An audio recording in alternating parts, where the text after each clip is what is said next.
গাজায় সামরিক অভিযান বন্ধে কার্যত ইসরায়েলকে 14 দিনের সময়সীমা বেঁধে দিয়েছে বোর্ড অব পিস। ইসরায়েলি বাহিনীর সম্পূর্ণ প্রত্যাহার, গাজা পুনর্গঠন এবং স্বাধীন প্যালেস্টাইন রাষ্ট্র গঠনের রাজনৈতিক পথ উন্মুক্ত করতে একটি সমন্বিত রোডম্যাপ প্রকাশ করেছে ট্রাম্পের শান্তি পরিকল্পনার অধীনে গঠিত সংস্থাটি। এতে স্পষ্ট বলা হয়, জাতিসংঘ নিরাপত্তা পরিষদের 2803 নম্বর প্রস্তাবই হবে পুরো প্রক্রিয়া বাস্তবায়নের মূল আন্তর্জাতিক কাঠামো। মূলত দ্বিতীয় ধাপের কর্মসূচি ও বাস্তবায়ন কৌশল চূড়ান্ত করতেই এই নির্দিষ্ট সময়সীমা দেয়া হয়েছে। ইজিপ্টে মধ্যস্থতাকারীদের সাথে হামাসের টানা 2 দিনের আলোচনা শেষে এই রূপরেখা তুলে ধরে বোর্ড অব পিস।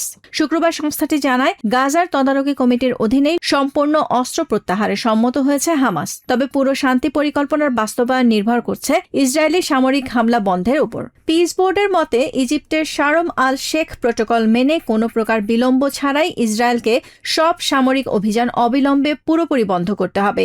একই সাথে হামাস সহ অন্য প্যালেস্টিনিয়ান গোষ্ঠীগুলোকেও সামরিক কার্যক্রম বন্ধের শর্ত দেয়া হয়েছে। সংস্থাটি জানায়, জামিনদার দেশ, বোর্ড অব পিস এবং আন্তর্জাতিক স্থিতিশীলতা বাহিনী ISF এর প্রতিনিধিদের নিয়ে গঠিত বিশেষ তদারকি কমিটি বা IVC উভয় পক্ষের শর্ত পূরণের বিষয় যাচাই করার পরই উপত্যকায় প্রবেশ করবে গাজা বিষয়ক কমিটি NCAG। মাঠ পর্যায়ে হামাস সহ প্যালেস্টিনিয়ান গোষ্ঠীগুলোর এরই মধ্যে এসব শর্ত ও প্রতিশ্রুতি পূরণ করেছে। তাই বোর্ড অব পিসের বার্তায় পরোক্ষভাবে তেল আভিভকেই আলটিমেটাম দেয়া হয়েছে, যদিও এই সময়সীমা বাড়ানোর পথ খোলা রাখা হয়েছে। আনুষ্ঠানিক প্রতিক্রিয়ায় হামাস বলছে, চুক্তি বাস্তবায়নের প্রথম ধাপ হল গাজায় ইসরায়েলি গণহত্যা বন্ধ করা। নতুন এই সমঝোতা চুক্তিকে স্বাগত জানিয়েছে NCAGর ডিরেক্টর জেনারেল নিকোলাই মলাদেনভ। তবে হামাসের অস্ত্র সমর্পণের পাশাপাশি ইসরায়েলি সেনা প্রত্যাহার নিশ্চিত করতে হবে বলে মন্তব্য করেন তিনি। নতুন এই সিদ্ধান্তে পৌঁছাতে অব্যাহত সহযোগিতার জন্য ইজিপ্ট, কাতার, UAE, তুর্কি এবং আমেরিকার প্রতি কৃতজ্ঞতা জানান Nickolay Mladenov. National committee for administration of Gaza বা NCAGর পৃথক বিবৃতিতে নতুন চুক্তিকে স্বাগত জানিয়েছে। বেসামরিক সেবা অব্যাহত রাখা এবং পুনর্গঠন নিশ্চিতে সমন্বিত প্রচেষ্টার প্রস্তুতির কথাও জানিয়েছে গাজার এই প্রশাসনিক কমিটি।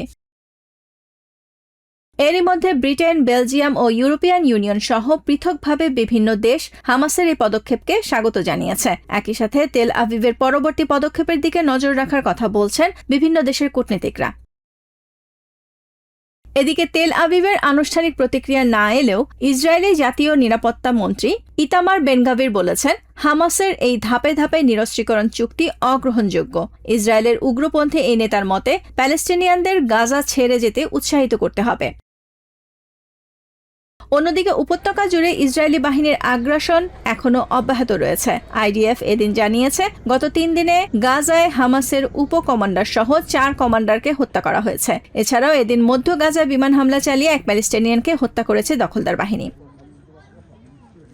যদিও কাগজে কলমে 14 দিনের মধ্যে প্রশাসনিক কৌশল নির্ধারণের কথা বলা হয়েছে, তবে আন্তর্জাতিক তদারকি কমিটির মাধ্যমে ইসরায়েলের সামরিক অভিযান পুরোপুরি বন্ধের ওপরই নির্ভর করছে পুরো রোডম্যাপের সাফল্য। Nahid Sihan, TVN24 news desk.